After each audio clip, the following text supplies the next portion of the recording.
میرے آقا فرماتے ہیں کہ آقا علیہ الصلوۃ والسلام نے ایک دن ہمیں خطبہ دیا، بڑا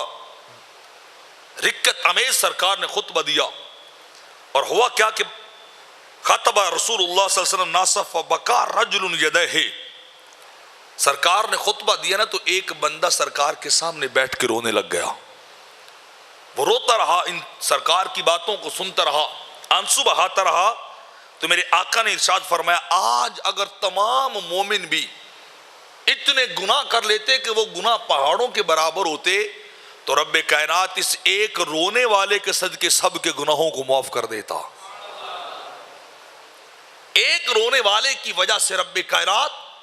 پورے مومنوں کے پہاڑوں کے برابر گناہوں کو بخش دیتا، گناہوں کو معاف کر دیتا۔ رب ذوالجلال ان کے گناہوں کو نہ دیکھتا، وہ رونے والے بندے کو دیکھتا کہ یہ ایک بندہ میری وجہ سے اتنا رو رہا ہے، میری ذات سے خائف ہو کر اتنے آنسو بہا رہا ہے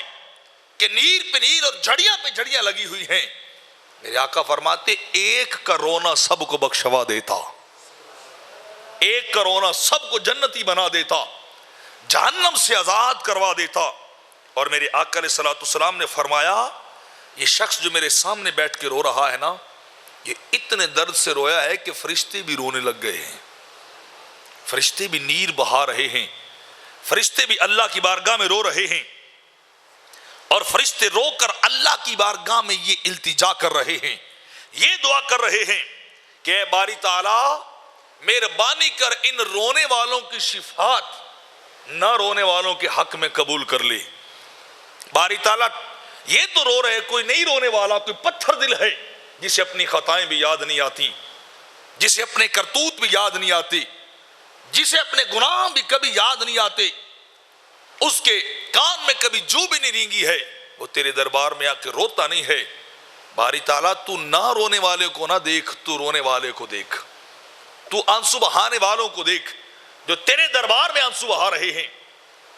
جو تیری بارگاہ میں رو رہے ہیں، تو انہیں دیکھ۔ تو فرشتے دعا کرتے مالک جو رونے والے ہیں نا ان کے صدقے نہ رونے والوں کی بخشش کر دے۔